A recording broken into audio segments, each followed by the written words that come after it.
Hey there, this is John Anthony Wilcox, and today is Saturday, the 8th of February, 2025. How you doing? So, what shall we talk about today? I don't know. I haven't talked much about movies of late, but the other day I was watching just a fantastic film from 1937, Captain's Courageous, with just a killer cast. You've got Melvin Douglas, Freddie Bartholomew, Mickey Rooney, Spencer Tracy, John Carradine, and Lionel Barrymore, among others.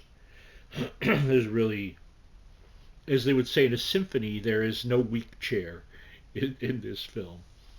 And it's about a spoiled kid who's Freddie Bartholomew, who is falls overboard on a ship and is saved by Spencer Tracy, who plays a Portuguese fisherman, and brings him onto the boat where he's working. That's Lionel Barrymore is the captain of, and he really has to Freddie Bartholomew in short order get over himself because he's used to having his way, and now he's away from everyone he knows, and his status means nothing, and he sort of has to cope with real life right in his face. And it's a wonderful movie, beautifully done, great performances. If you've not seen Captain's Courageous, let me tell you that you would do well to. So, end of brief movie review. Um, I was thinking the other day, I don't know if I've ever told this story, but when I was very young, I'm going to tag this at the later end of the 60s to the very early 70s, but I think it was the later end of the 60s. So, my family, we were very poor. It was one of the lowest ebbs in our lives.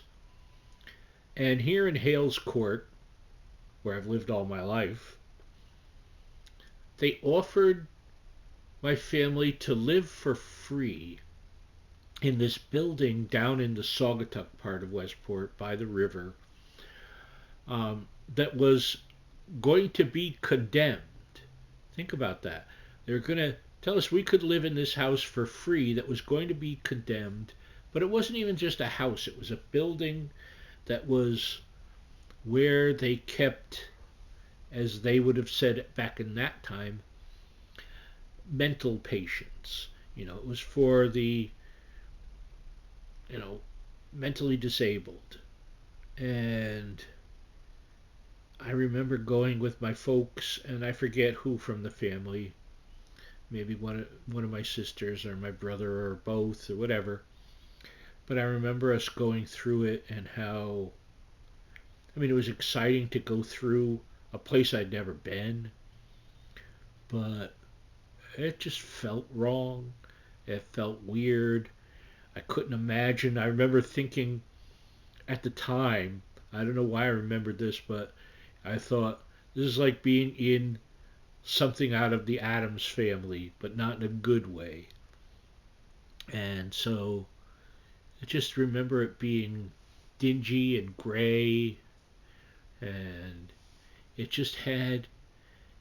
I think every house has its own sort of energy and its vibe, if you will, not to get too metaphysical on you, but it had a bad, weird, almost like you'd expect it in The Exorcist or something, a possessed evil vibe, a very unsettling vibe. Thankfully, my mom and dad said no way, and so it was soon torn down. So it was really it was horrible of them when you think about it. This is how people don't understand unless you're very poor. You don't understand what it's like to be very poor. I suppose in a way, we're back at Captain's Courageous. He didn't understand the real people and their lives. But the fact that they were going to contentedly throw us to this condemned building. Here, live in this condemned building. And they would have been fine with that. Rent our house to someone else. Um, that's one of the things, and we're seeing it resonate nowadays more than ever, which is the poor aren't people. They are things. If you're poor, you're like a rat or a dog. You are the human equivalent of a rat. You're not you're not worthy to be among the wealthy or the well-to-do. And it's a different lens that they view your life through, as lesser than. No good comes from treating anyone as lesser than. Just not to get too preachy, but this is a truth. Um, I learned a lot in those days. It was a sad lesson. It was a hard time in my life, too, because my dad was really at a low ebb in terms of drinking and stuff like that. You know, thankfully in '76 he turned all that around. God bless him. But it was tough times. And I don't think often about that house and that because I don't want to. But it's been on my mind. Anyway, thankfully I'm here. I'm here to tell the tale, and that's a good thing. So, for those of you who have asked, and I'm very sweet that some people have got in touch from last week's video, I'm feeling better. I had a tough night last night because I just couldn't sleep. I went to sleep a little before 2, and I woke up at, was it 3:41, and I was up till after 7 because I was in so much pain in my hips and my back and that no matter what, I just couldn't sleep until finally my body exhausted itself and I slept on and off for a few hours. So right now I'm still pretty much on fumes, as it were, and that's okay. I don't have much that I have to do because during the week I had one single review that I felt I needed to do, and I did that. And I sent out um, inquiries to people about doing some interviews and stuff like that. We'll see what comes of that. Of course, it was Friday because she couldn't get out on Thursday, but yesterday Grace Mary came, brought me communion. I had a lovely talk. Um, I value the communion for obvious religious reasons, and I value Grace Mary very much as a friend who's proven to be quite a good friend. I talked today to my friend Lisa, who I haven't really talked too much of recently because she's been very busy. She's an accountant and it's tax time. Um, and I haven't seen Lisa since the summer of 2023. So I was saying that how, let's not have that repeat this year. So she said, maybe she can come by somewhere near my birthday in June, which is fine. And I've been looking at alternatives when the weather warms up. Much as I hate going on buses, those wheelchair buses, they're horrible. I need it. I need to be elsewhere.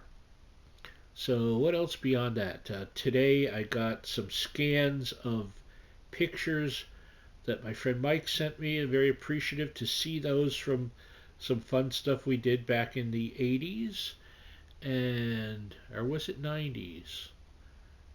One or the other.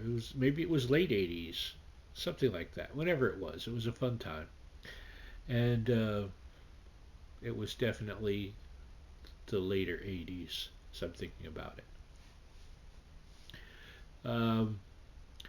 Texting a lot with my friend Susan, my 80s Susan, not 2000 Susan, two totally different people, both with the same first name. It's funny that there's more than one Susan out there, and I'm worrying that I'm starting to ramble, but I'm not. Talked to Roz today, who lost her mother the other week, and she's very tired. I think it's all starting to hit her. So I always send her my love. Roz is one of my dearest friends. And beyond that, who else? I talked to Lori, talked to my friend Pete, talked to Ari, talked to Suzanne, who thankfully is feeling a little bit better after 2.5 months of just being pounded physically with iron deficiencies and all sorts of other ailments. But she's finally seems like she's seeing the light at the end of the tunnel, and I'm very pleased about that. Um, what am I doing tonight? I think I'm just making taquitos and finishing this video right here that I'll put up this evening. Also watched my friend Ed did a few uh, videos this week, kind of I call it bedroom busking, where he was once acoustically, once electrically. He did some videos of singing songs, including one that I co-wrote, "Jerks Need Love," and it was fun to see. You can see he's still doing it. And I'm still doing it too. I'm just doing it in a different way. Anyway, now we're officially rambling. So I love you all. I'll see you very soon. Bye bye. Hi, Lynn. It was nice to hear from you as well. Bye bye.